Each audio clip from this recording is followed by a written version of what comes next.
Assalamualaikum dan salam Jumaat kembali bertemu dalam Malaysia. Saya Fitri Yahya. Saya Fariha On, diharapkan sedia sihat. Apatah lagi di beberapa buah negeri telah pun bermula cuti sekolah untuk anak-anak kita. Ibu bapa pun Ibu bapa kerja tak? Kerja nak. Tapi kenalah juga atur masa. Betul ya. Sebab mereka ni walaupun anak kecil tapi mereka pun ada tekanan ya. Sebab zaman dah berubah, ibu bapa kena faham di sekolah tu macam-macam tugasan kena buat dan perlu ada keseimbangan lah. Dan mereka tukar lumus bangun pukul 5-6 pagi dekat tu, balik petang kemudian dengan kelas tambahan lagi dengan apa semua. Berilah masa mereka untuk berehat dan bercuti dan juga dapat menikmati kehidupan lah. Pergi zoo ke apa semuanya penting berwarna-warni kehidupan sebagai budak kecil anak remaja. Cabaran mereka tu dah berbeza dengan kita dulu kan. Tak bolehlah samakan kita dulu masa belajar dengan mereka sekarang ini. Mereka tu tekanan dia lain macam sikit. Jadi ibu bapa tolonglah ambil masa dan peluang untuk kita ambil cuti kerja baru mereka keluar. Sebab ini dia masa, sebab sekarang ni kan sesi persekolahan tu dia dah berubah.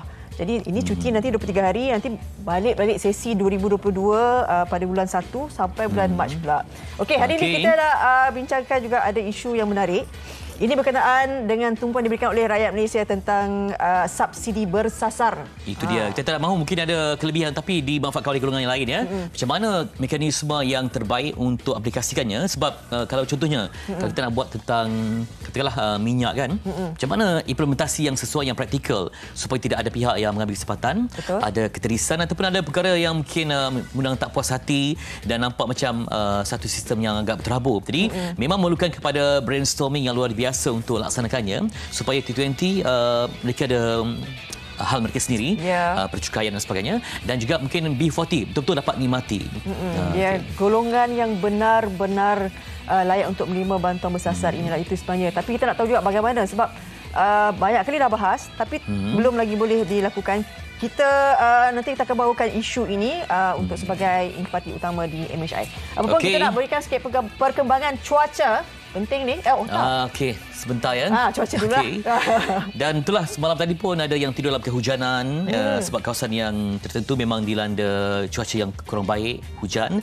Dan cuaca semasa nampaknya lebih kurang cerah cerah. Di Labuan hujan, Kanga hujan. Apa lagi? Ipoh hujan, Putrajaya cerah. Ini juga panduan untuk anda bercuti ataupun bawa keluarga sebagainya. Dan sila perhatikan juga amaran daripada pihak berkuasa tentang keadaan laut dan sebagainya. Mungkin ada lokasi pantai yang ditutup. Ini mesti terbaik untuk kita rancang demi keselamatan. Ya, nampak seronok tapi berbahaya untuk keselamatan. Dan pihak Malaysia juga telah memberikan amaran hari ini. Cuaca buruk amaran hujan berterusan di 4 negeri iaitu negeri Perak, Kelantan, Terengganu dan Pahang. Dan 4 negeri ini akan mengalami hujan lebat berterusan sehingga pada hari Sabtu ini. Jadi mereka yang berada di keempat-empat negeri ini sila ambil perhatianlah kerana amaran telah dikeluarkan oleh pihak Malaysia. Baik, juga pasti ramai yang menantikan kaki bola. Ada 8 pasukan yang telah pun mengesahkan ke suku akhir termasuk sisa pasukan yang paling menyerah. Satu-satunya pasukan yang mewakili dunia Arab, Afrika dan juga negara Muslim iaitu Morocco ataupun Maghribi. Itu akan berlangsung pada hari Sabtu, Fitri. Tapi hari ini semua saya rasa kuat-kuat, tak tahu nak pilih mana. Sebab kejutan boleh berlaku. Ada naib juara yang akan bertemu dengan Brazil. Hari Sabtu mula Netherlands dan Argentina dengan ulangan Morocco. saya kira untuk World Cup sebelum ini. Morocco, Portugal dan hari Ahad England bertemu dengan France. Itu dia. Saya kira Brazil tanpa sebarang sentimen lah. Portugal, Argentina dan juga France akan marah ke separuh akhir. Pilihan Acik. Saya tadi Acik hari itu dah cakap dah kalau mungkin ke final tu sama ada Brazil bertemu Portugal. Saya terus pergi ke final je. Brazil lawan Portugal. Saya ingat okey, bolehlah. Sekatilah. Okey. Itu yang sedikit sebanyak kita kongsikan berkenaan dengan apa yang berlaku di dalam di luar negara. Apa pun nanti kita nak bawakan berkenaan dengan selain daripada subsidi bersasar. Kita juga nanti memberi peluang pada anda untuk berkongsi rezeki yang mana hari Jumaat, kita kan? Untuk maklumat anda, Disember, Januari ini memang sejuk yang melampau ya, boleh membawa kepada terjadi kematian. Jadi peluang untuk anda bersedekah untuk mereka yang berada di bumi yang bergolak ya, terutama di Syria dan sebagainya. Dan jangan lupa juga nanti kita akan berlintas langsung dari Karnival Jom Heboh di Johor Bahru bersama kami ada dengan wakil yang berada di sana. Kalau dulu di Terengganu kami berdua membuat liputan dan sebagainya. Kali ini JB menjadi saksi kepada kemudian Jom Heboh hujung tahun. Ani Zati akan memberi laporannya seketika nanti. Apa pun kita nak kongsikan terlebih dahulu. Ini satu bikisan berkenaan dengan kafe dalam sungai. Banyak dah trend yang kafe macam makan kaki celup di dalam sungai dan sebagainya. Tapi kita tahu juga keunikan yang ada pada kafe dalam sungai ini. Ini di Baling, Kedah. Kampung ini dalam sungai, jadi saya rasa mungkin lepas ni Baling akan menjadi tumpuan dunia pula ya. Siapa tahu. Dan rangkuman wajah kafe ini, kafe dalam sungai ini kita nak berikan pada gambaran pada anda semua. Saksikan.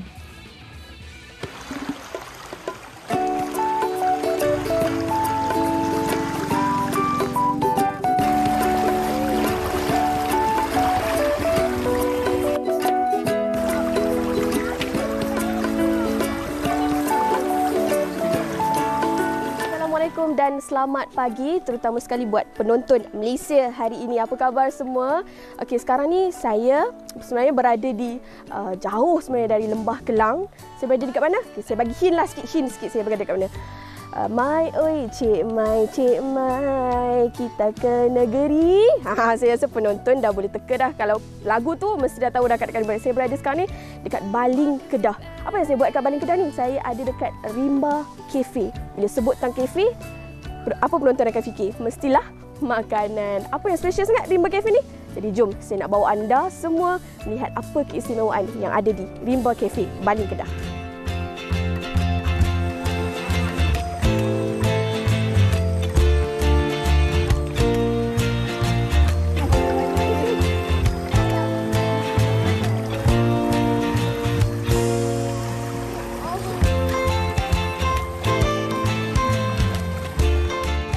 Tadi saya berada di atas darat. Sekarang ni saya berada dalam air pula.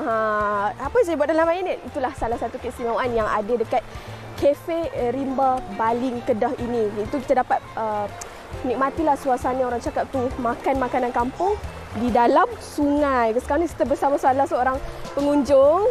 Saya nak interview sikit boleh ke? Okey, boleh. Nama siapa Kak? Akma. Akma. Okay, Akak datang dari mana ni? Akak datang dari Kelantan. Kelantan ni first time datang sini ke? First time. Macam mana makanan dekat sini? Macam mana? Boleh terangkan sikit tak? Hari ni akak ambil gulai udang batang pisang. Daging batang pisang, ambil sotong, ambil daging, kerabu pucuk paku dan ikan perkasam. Ulam-ulam lah. Sebab nak makan style kampung kan. Kampung. Okey, antara semua ni mana paling yang akak suka lah? Rasanya yang ni lah. Ni menu utama kat sini saya rasa. Sebab setiap menu ada gulai daging batang pisang. Sebab apa akak suka gulai daging batang pisang sebenarnya? Sebab tak pernah rasa. Sebab So ini adalah kali pertama akak mencuba. Kena datang try lah. Kena datang try sendiri, makan suasana makan dalam air bersama dengan menu utama kat sini.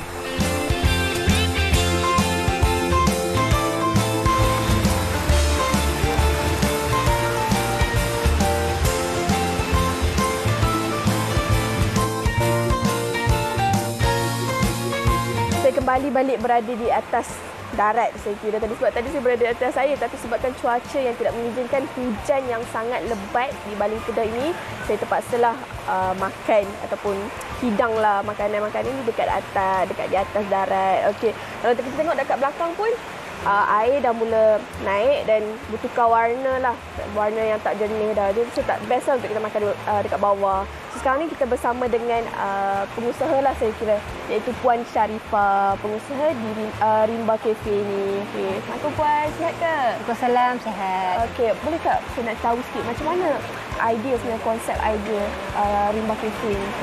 Konsep Rimba Cafe ni tercetusnya dengan beramai-ramai lah sanak saudara berbincang. Lepas tu kami semua berpakat lah untuk buat makan dalam sungai ni lah. Macam sekarang lah tadi. Konsep kami, idea kami makan sambil berendam di dalam sungai. Okey, boleh terangkan. Saya dapat tahu ada satu menu special lah yang ramai pengunjung datang ke sini untuk try. Boleh ceritakan sikit apa menu special itu? Menu special kami di Rimba Cafe ni itu menu utama orang Baling. orang Kedah gulai batang pisang bersama daging lah. Memang terbaik dekat Rimba Cafe. Memang paling laris lah. Kalau customer mai pun memang carilah first gulai batang pisang. Boleh tak cerita sikit apa keistimewaan sebenarnya yang ada pada gulai batang pisang ni? Oh, gulai batang pisang ni istimewanya terletak dekat batang pisang ni, rias pisang ni orang panggil. Sebab sekarang memang payah lah nak cari kat mana-mana rias pisang ni. Dia ada tertentu je. Dia kena masuk dalam hutan lah, kena cari rias batang pisang. Memang sedap, dia lemak-lemak manis rasa dia. Selain daripada batang pisang, ada lagi menu saya nampak banyak ni kat atas ni. Boleh ceritakan sikit apa keistimewaan semua menu-menu ni kat atas ni? Kami ada gulai asam pedas ikan pari. Memang ni favourite lah ikan pari. Favourite juga. Lepas tu ada ikan sebarau goreng. Sebarau goreng ni boleh juga kami buat masak lemak. Yang ni ikan bakar ni favourite juga ni. Menu top 10 je siakap bakar. Memang favourite. Dan yang paling seronok yang kat sini ada ulam-ulaman. So anda memang boleh merasai sendiri suasana kampung. Jadi sambutan ni pula pada macam mana kat sini? Oh, Alhamdulillah sambutan kami memang menggalakkan lah. Masa cuti sekolah dengan hujung minggu memang ramai customer. Kalau nak datang tu di sini kami kena konsepkan booking dulu sebelum datang. So boleh muat berapa orang kat sini?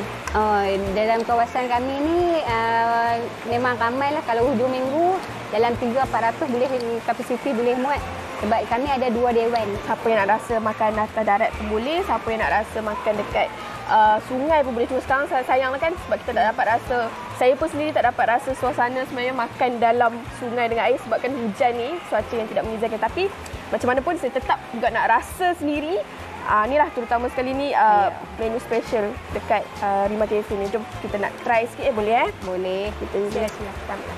Kita nak try menu utama Rimba Cafe iaitu gulai batang pisang. Kalau orang Kedah panggil gulai batang pisang. Saya pun orang Kedah juga sebenarnya. Tapi kita try juga kat sini. Lain sikit lain sikit kan. Kita try Yang lain tak apa, nak try dulu yang semua. Bismillahirrahmanirrahim. Allahumma barik lana fima razaqtana wa qina azabannar. Bismillahirrahmanirrahim. Amin. Bismillahirrahmanirrahim.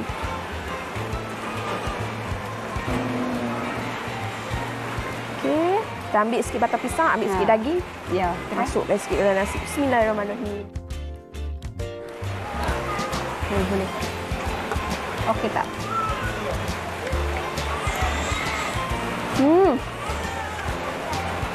Memang sedap. So, batang pisang dia lembut, daging dia pun memang bila dimasukkan dengan batang pisang memang sangat sedap. So memang saya tak sangka lagi kenapa orang memang minat sangat. Pengunjung-pengunjung tadi lah sebenarnya memang banyak kali repeat kan. Banyak pengunjung yang datang sini untuk repeat, untuk ulang makan gulai batang pisang di sini. Memang sangat sedap. Cukup rasa, daging lembut, batang pisang, rias pisang dia pun sangat lembut. Saya tak tahu nak cakap apa-apa, tapi memang siapa yang nak rasa makanan kampung, nak rasa bakar-bakar, nak rasa gulai, nak rasa semua ni, memang wajib singgah dekat di Rimba Cafe ni. Jadi saya pun nak sama makan. Saya rasa kita makanlah dulu kan Puan Sharifah kan? Okay.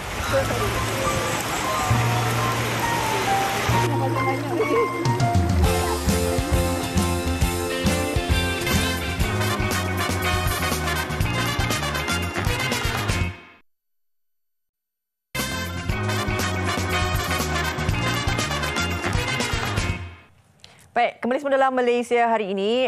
Saya nak bawakan ini perhatian anda kepada tajuk subsidi bersasar. Kita tahu setiap hari, setiap bulan kita diberikan amaran bahawa 2023 merupakan tahun yang sangat mencabar ekonominya.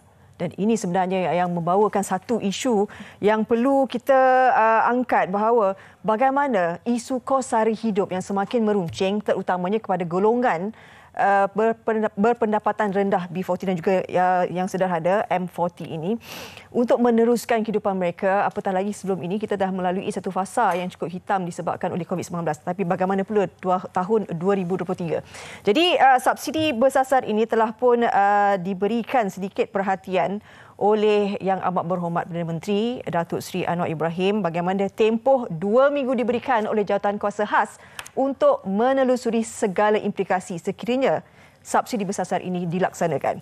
Tapi sebelum itu kita nak saksikan terlebih dahulu berkenaan ringkasan ini, apakah itu subsidi bersasar. Sama-sama kita saksikan.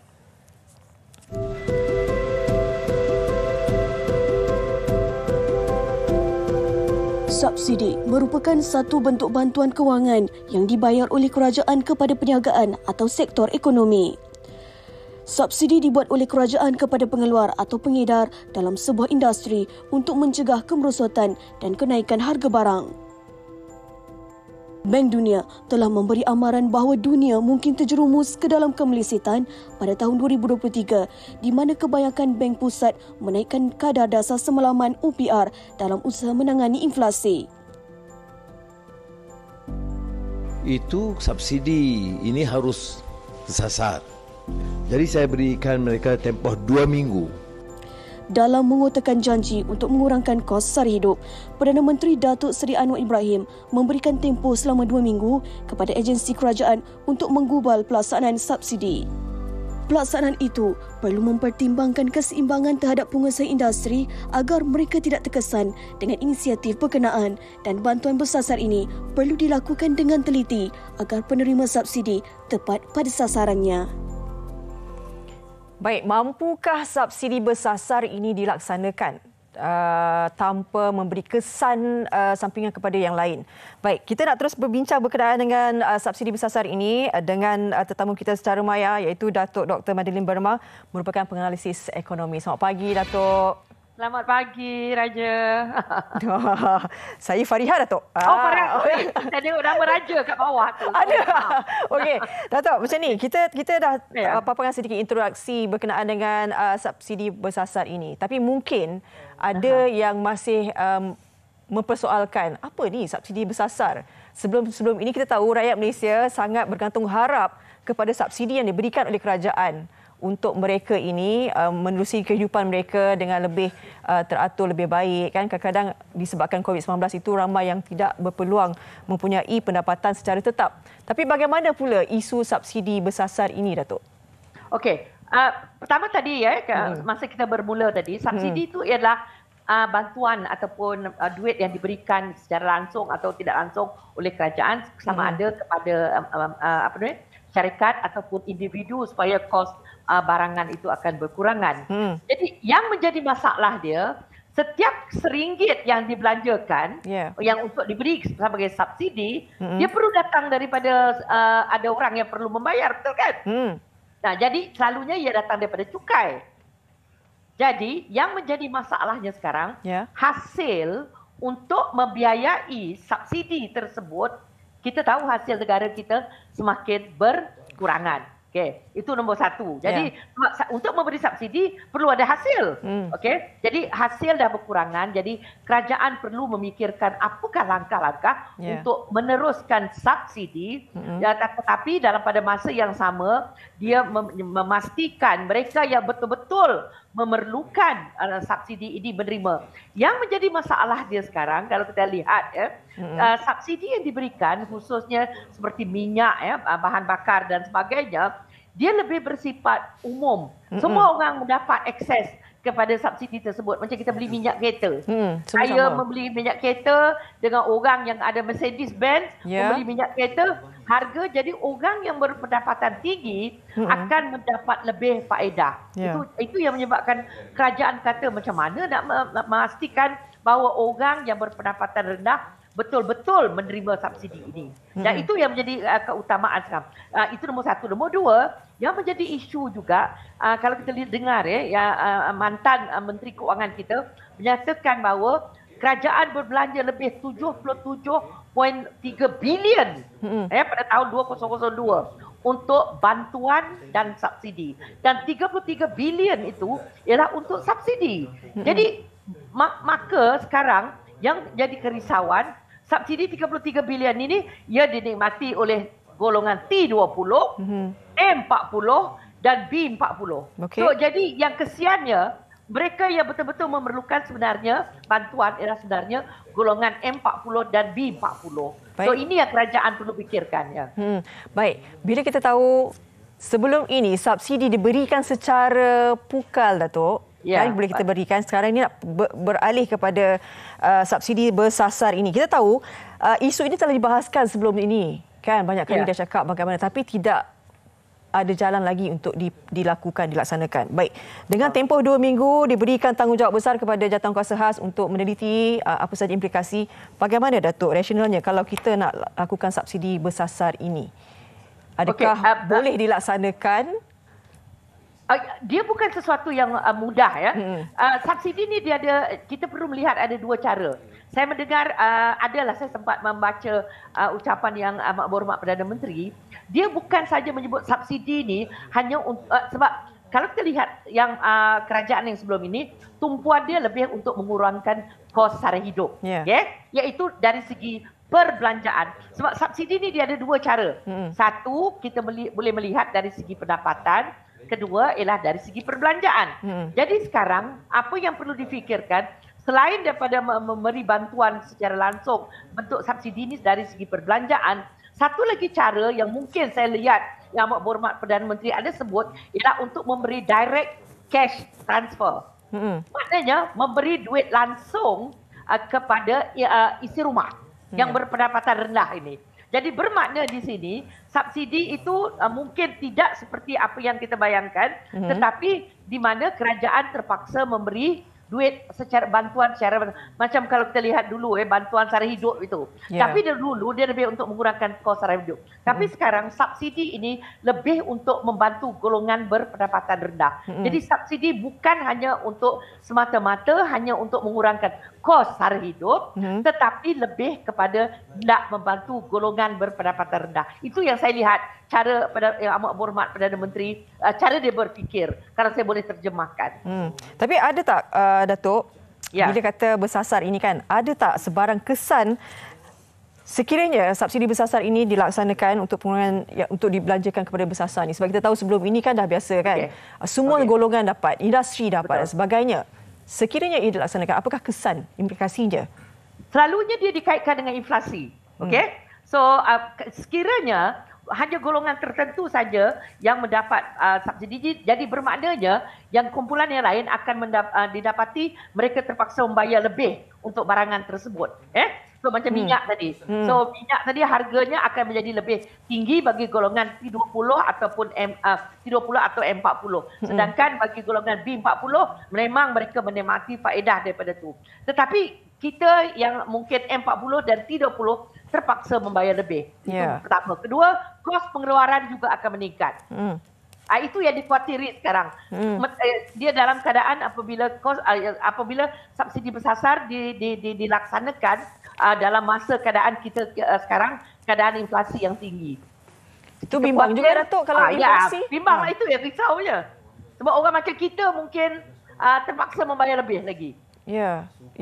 Tapi bagaimana mekanismenya? Bagaimana kita boleh melaksanakan supaya yang golongan berpendapatan rendah ni dibantu untuk meneruskan kelangsungan pada 2023 bahawa ekonomi nanti lagi lebih teruk dan sebagainya? Bagaimana golongan sederhana juga turut mendapat bantuan juga, sebab kita tahu dua golongan ini boleh turun naik Datuk. Betul. Kan? Sebab selalunya M40 ni yang tersepit. Dia di tengah-tengah. Itu yang kita mengharapkan kerajaan bukan hanya memberi keutamaan kepada B40, sebab yang paling kesian M40 yang bawah tu, yang dekat dengan garisan B40 tu. Jadi sekarang yang menjadi isu dalam subsidi bersasar ini, bagaimana nak mensasarkan? Ini yang menjadi masalahnya. Sebab dia memerlukan pangkalan data yang lengkap. Pangkalan data yang lengkap, pendapatan, perbelanjaan, semua itu perlu ada. So yang kita khawatir juga bila pangkalan data tidak lengkap, maka golongan-golongan yang macam tadi yang saya kata M40, yang macam contoh kalau dia duduk di Kuala Lumpur, M40 berpendapatan mungkin gaji dia 3,000 dengan mereka yang duduk di Kedah, di Perlis, di mana kos hidup lebih rendah kan.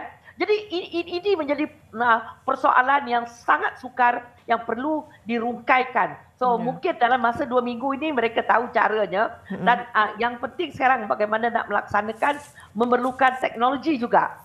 Mungkin perlu apps, perlu database yang lengkap dan sebagainya. So ini memerlukan pelaburan yang tinggi dari peringkat kerajaan lah untuk memastikan benda ini betul-betul bersasar. Perlukan pelaburan yang tinggi, perlukan masa juga untuk melaksanakan ini sebab kita kalau boleh biarlah ini dilaksanakan dengan sempurna. Mungkin Datuk sebagai penganalisis ekonomi, apa harapan Datuk sebenarnya untuk memastikan bahawa kos sara hidup rakyat Malaysia kita ni ada langkah dan usaha yang diberikan kepada mereka ni? Okey, bagi saya kos sara hidup tidak boleh diselesaikan oleh satu kementerian. Sebab sekarang cuma ada satu kementerian. Yang kedua, yang perlu diberi penekanan, ia hanya cuma penyelesaian jangka pendek kalau kita bercerita tentang harga ayam, harga telur. Yang penting sekarang bagi saya, kerajaan perlu mempertingkatkan pertumbuhan ekonomi supaya gaji rakyat Malaysia itu dipertingkatkan. So kalau gaji naik, maka isu kos sara hidup ini tidak menjadi apa yang seperti yang kita rasakan sekarang. Yang baik, penting terima kasih banyak. Terima kasih banyak Datuk di atas perkongsian ini. Banyak disentuh dan mungkin ini apa yang Datuk kongsikan juga memberi sedikit jalan yang ada cahayanya sikit kepada kerajaan untuk memikirkan bagaimana sebenarnya boleh dilaksanakan untuk subsidi bersasar ini. Terima kasih sekali lagi Datuk Dr. Madeline Burma merupakan penganalisis ekonomi. Baik, sedikit saya nak kongsikan informasi berkenaan dengan pertukaran mata wang. Nampaknya ada kenaikan juga ini. Alhamdulillah, $1 Amerika Syarikat USD, ringgit Malaysia kita 4.39, $1 Singapura RM3.25, RM100 Indonesia 0.028, 100 Baht Thai 12.66 dan 100 Won Korea 0.34. Manakala harga emas pasarannya 1 gram sekarang ini 916, harganya RM261.54 dan juga 999, harganya 285.32. Dan sedikit 5 saham yang paling aktif lah, 5 kaunter paling aktif bursa saham setakat 9 Disember. Ini dia yang dapat kami kongsikan. Malaysia Berhad paling atas sekali. Baik, ini informasi yang dapat kami kongsikan. Seperti mana kami warakan hari ini, kami akan bersama dengan rakan setugas Anim Izzati telah pun bersedia di Karnival Jom Heboh Johor Bahru. Moga-moga cuaca di sana semuanya baik untuk kami bertemu dengan rakyat Johor, bangsa Johor. Okey, mungkin sedikit perkembangan yang boleh dibawakan oleh Anim. Silakan Anim.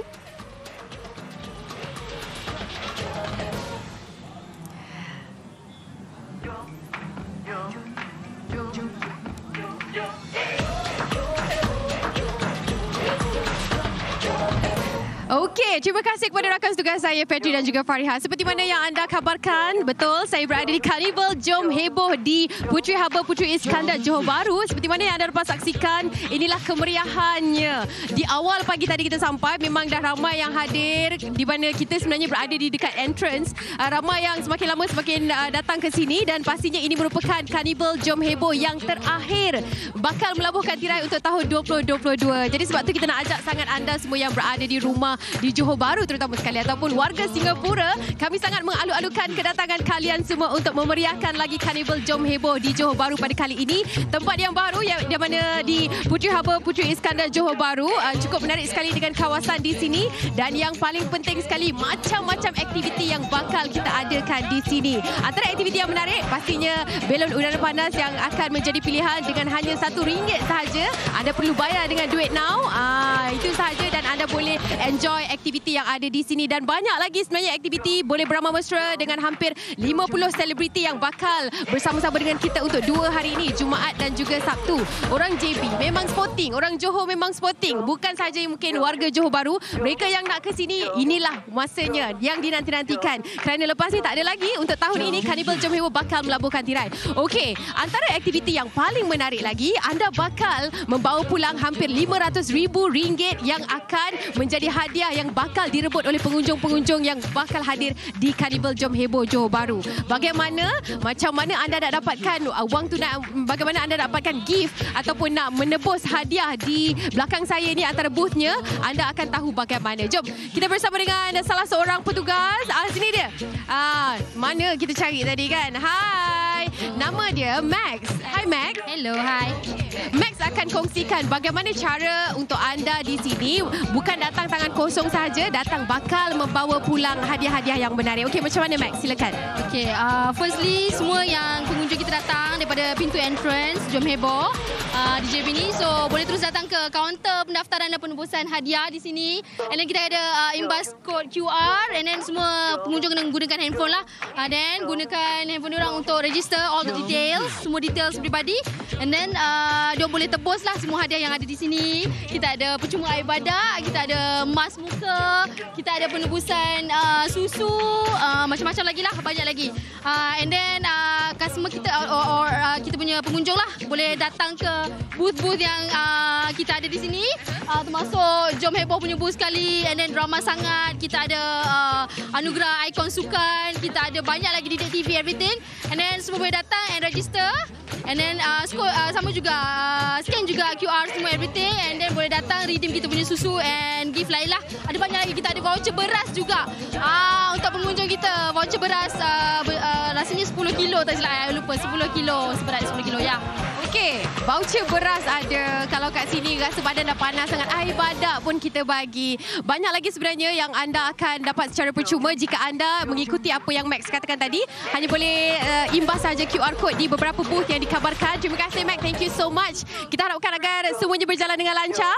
InsyaAllah cuaca pun agak baik setakat ini. Jadi kita harapkan agar anda semua jom ramai-ramai, cerita banyak pun tak guna. Ramai-ramai datang ke sini untuk anda nikmati sendiri aktiviti-aktiviti yang bakal kita jalankan di sini bersama mesra dengan sesiapa saja yang berada di sini insya-Allah. Dan kita harapkan juga anda terus setia bersama dengan kami sehingga ke waktu malam, kerana malam ini kita akan ada konsert. Kalau anda mungkin tak berkesempatan untuk hadir menikmati ataupun enjoy dengan konsert yang akan dikendalikan oleh Fizi Ali dan juga Ayu Hot FM, tak apa, jangan risau, anda boleh saksikan siaran secara langsung di tonton.my. okey, jangan lupa malam ini kita akan adakan konsert macam Syiha Zikir ada, katanya siapa lagi, Wani Hasrita ada, dan ramai lagi. Kalau anda mungkin sempat ikuti kami di Instagram TV3 Malaysia, anda akan tahu siapa yang bakal memeriahkan konsert pada malam ini. Okey, jadi sekian saja mungkin kat sinilah. Nanti kita akan bawakan lagi perkembangan terkini dari masa ke masa, bagaimana keadaan ataupun situasi kemeriahan di Karnival Jom Heboh. Datang beramai-ramai, sekali lagi kita nak ajak, ingat ini merupakan kali terakhir kerana kita bakal melaburkan tirai bagi tahun 2022. Okey, sekian saja daripada saya Ani Mizati.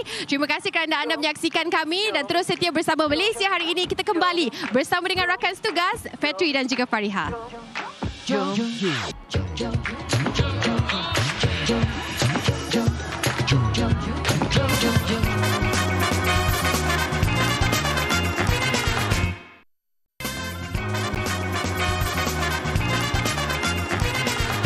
Kembali di Malaysia dan kita masih lagi nak fokus tentang perjuangan untuk membantu ummah. Dan tahukah anda bahawa musim sejuk yang membunuh dan di mana suhu di utara Syria boleh mencecah sehingga di bawah paras kosong. Bermaksud sampai ke negatif 14 ya. Bayangkan kalau kosong pun memang dah paras beku, bagaikan negatif 14, menyebabkan 6.7 juta pelayan Syria menderita tanpa bantuan peralatan yang lengkap dan sokongan yang padu termasuk bantuan makanan untuk mereka berjuang hidup di bumi yang berkolap.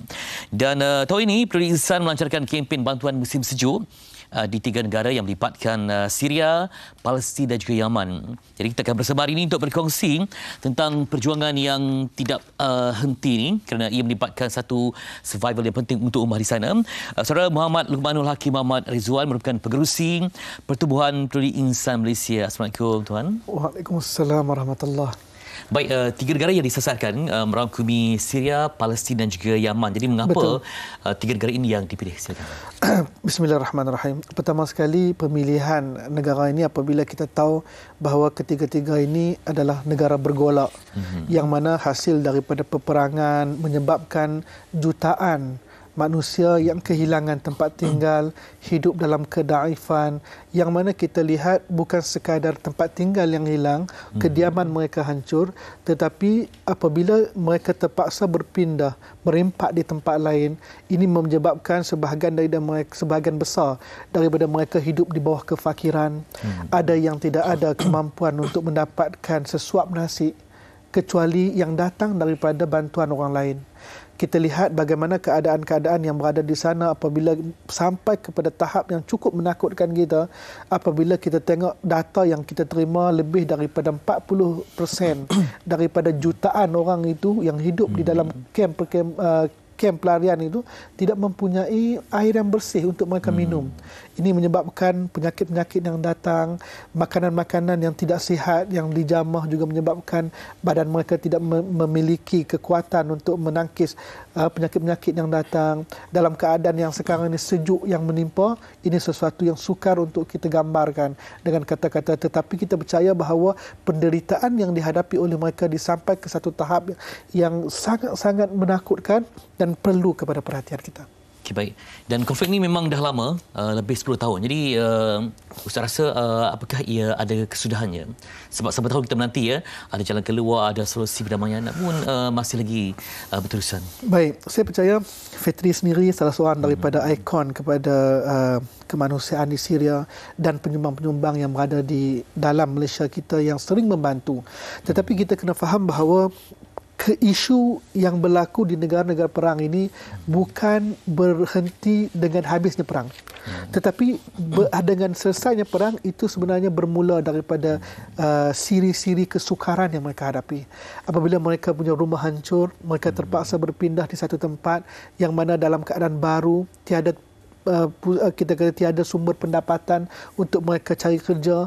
Dan ini menjadikan siri-siri ini bertambah teruk apabila datangnya musim sejuk yang saban tahun makin kejam buat mereka apabila mereka tiada perlindungan, hanya duduk di dalam kemah dalam kesejukan tanpa baju sejuk, tanpa bahan bakar. Ini sesuatu yang kita kata makin lama bukan makin ringan bebanan mereka, tetapi makin lama makin sukar apa yang mereka hadapi saban hari.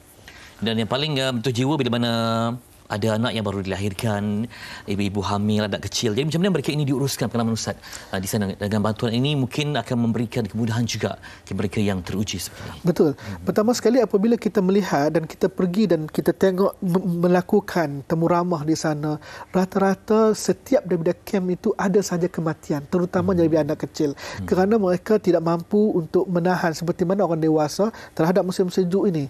Kurangnya zat makanan, kurangnya bantuan-bantuan yang selayaknya diberikan kepada mereka menyebabkan saban tahun antara mereka yang paling teruk terkesan adalah anak-anak kecil. Jadi sudah tentu, kembali kepada soalan kita, setiap daripada bantuan yang kita berikan adalah sangat-sangat bermanfaat, terutamanya kepada anak-anak kecil yang berada di kem-kem pelarian sana. Sekarang ini pun mula bahang kesejukan itu kan. Betul. Jadi macam mana gerak atur yang dilaksanakan oleh Perlindungan Insan, mungkin saya difahamkan dah bermula sejak September. Betul. Jadi macam mana perancangan untuk terus mengumpul dana dan insya-Allah misi akan diteruskan terutama pada Januari nanti. Insya-Allah dana kita kumpul daripada September sehingga hari ini kita teruskan usaha kita kerana kita percaya bahawa bulan Disember ini adalah satu kita kata tahap yang tanpa bantuan untuk menghadapi kesejukan ini mereka akan mula menghadapi kita kata kesukaran-kesukaran ini. Jadi alhamdulillah bantuan dari orang ramai dah kita kata sentiasa kita mendapatkan sokongan dan kita harapkan sokongan ini berterusan sehingga penghujung bulan Februari nanti kerana ia sangat membantu saudara-saudara kita yang ketika ini menangis mengharapkan saudara-saudara mereka di seluruh dunia membantu, dan kita percaya apabila sumbangan kita berikan ini sesuatu yang membahagiakan mereka insya-Allah. Juga Ustaz ambil peluang untuk mengajak dari Jumaat ini untuk infak ataupun nak sebutkan barangkali cara untuk salurkan bantuan untuk rakyat yang diberita di Syria, Yaman dan Palestin. Okey, seperti mana yang terpapar di kaca TV kita, kita masukkan website kita, nombor akaun, dan apabila tuan-tuan nak menyumbang tetapi ingin mengetahui lebih lanjut berkaitan dengan apa yang kita sedang jalankan daripada kempen kita, boleh hubungi pegawai kita yang bertugas melalui nombor telefon yang tertera ataupun terus kita kata melihat perkembangan semasa daripada kita punya media sosial insya-Allah.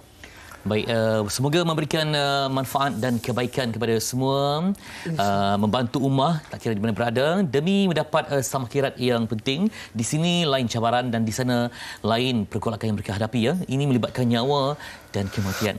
Baik, terima kasih kepada Ustaz Manur Hakim yang merupakan Pengerusi Pertubuhan Perlindungan Insan Malaysia sentiasa bersama ummah terutama di negara bergolak demi menghidupkan kehidupan yang lebih baik sekalipun mereka diuji dengan negara yang bergolak. Terima kasih. InsyaAllah. Terima kasih kembali. Baik, dengan berat sekitar nanti nak berkongsi sebalik perjuangan untuk membina empayar ilmu di madrasah dan matafiz. Semoga ada kebaikan. Terus bersama kami di MHI Malaysia hari ini.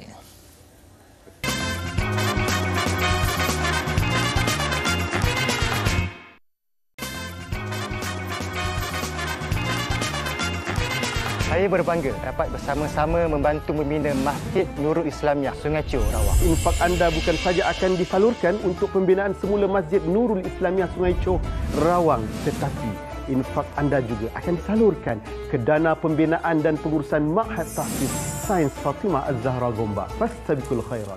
Baik, seperti hari Jumaat yang penuh berkah ini, kita sama-sama berkongsi rezeki bagi mereka yang memerlukan. Kita nak bercakap berkenaan dengan dunia ladang akhirat ni. Bagaimana kita boleh menyumbang, memberikan berinfak dan sebagainya ni. Kita bersama dengan Ustaz Said Abdul Kadir Al-Jufri, Duta Pertubuhan Mihrab. Assalamualaikum. Waalaikumsalam warahmatullahi wabarakatuh. Ustaz berada di Mekah ya, alhamdulillah. Sihat? Alhamdulillah.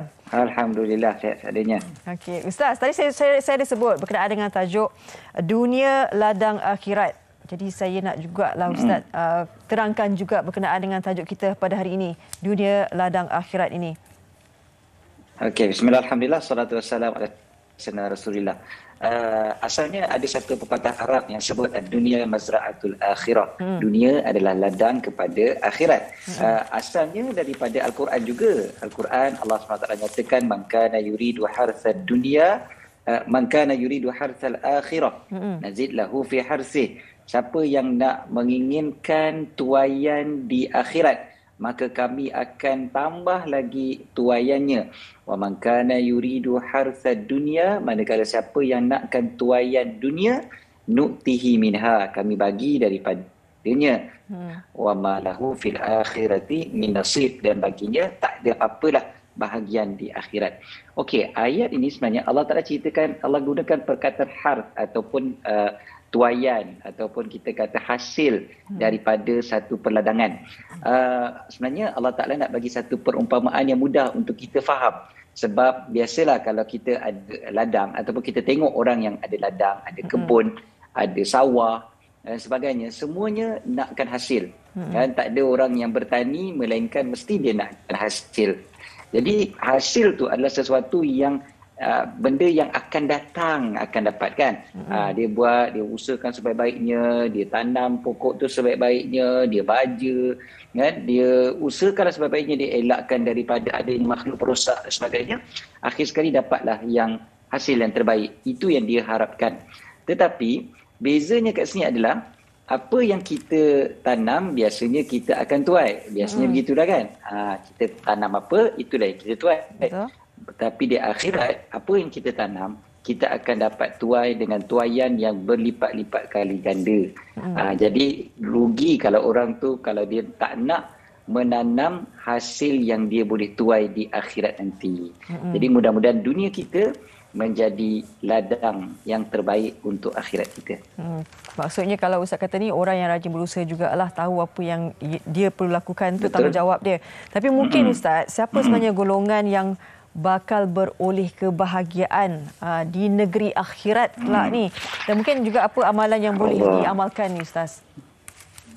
Banyak amalan sebenarnya yang kita boleh dapat kebaikan di akhirat. Tapi cuba kita bayangkan macam tadilah kita kata bercucuk tanam kan. Bermakna kita kena rajin bercucuk tanam kat dunia. Simpelnya macam tu. Bercucuk tanam ni bukan maknanya kita kena tanam padi ataupun durian musangking ke. Tapi yang perlu kita tanam sekarang ni adalah amalan-amalan yang kita boleh dapat nampak dia punya kesan di akhirat. Dan antara amalan yang kita boleh nampak di akhirat nanti adalah amalan yang bersambung-sambung. Sebabnya ialah kalau contohnya seorang petani kan, dia tanam buah, lepas tu dia mungkin kadang-kadang tak sempat pun nak dapat makan buah tu. Yang tu dia tak dia dapat makan buah tu. Dia cuma boleh nampak tak. Ustaz? Itu berulang. Betul kan? Tu dengan cara macam mana? Dengan cara kita cari pahala sebanyak-banyaknya dengan cara pahala yang berterusan. Contoh, infak yang kita lakukan. Dan kita tolong masjid, kita tolong sekolah dan sebagainya. InsyaAllah mudah-mudahan ini semua adalah perkara-perkara yang menyebabkan kita dapat pahala yang berterusan. Bayangkan orang semayang kat masjid yang kita tengah tengok sekarang ni, Masjid Nurul Islamiah Sungai Chor Rawang, yang sedang dibantu dengan melalui pertubuhan mihrab. Kan? Cuba tengok, ini semua ladang kita. Cuba kita bayangkan ni ladang kita. Kita tengah tanam. Orang tengah semayang ni, sebenarnya kita akan tuai hasil dia. Kan? Mereka yang sedang belajar ni, makcik-makcik tengah khatam Quran ni pun adalah ladang kita. Kita sedang tuai, yang mana hasil dia kita akan dapat di akhirat nanti.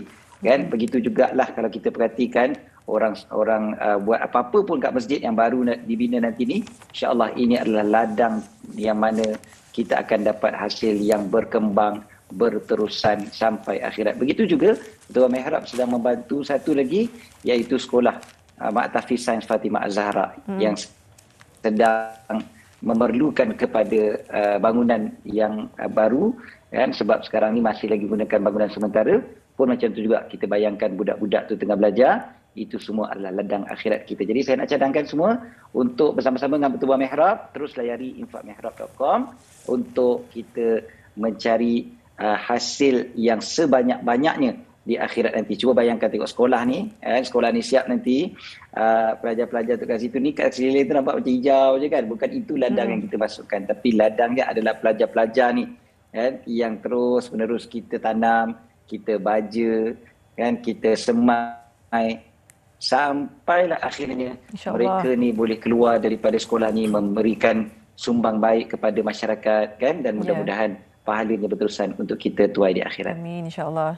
Baik Ustaz, terima kasih banyak-banyak atas perkongsian ini. Moga-moga mereka yang melihat dan menonton MHI hari ini dapatlah menyumbang untuk sama-sama kita dirikan masjid dan juga Mak Tahfiz di bawah Pertubuhan Mihrab ini, insya-Allah.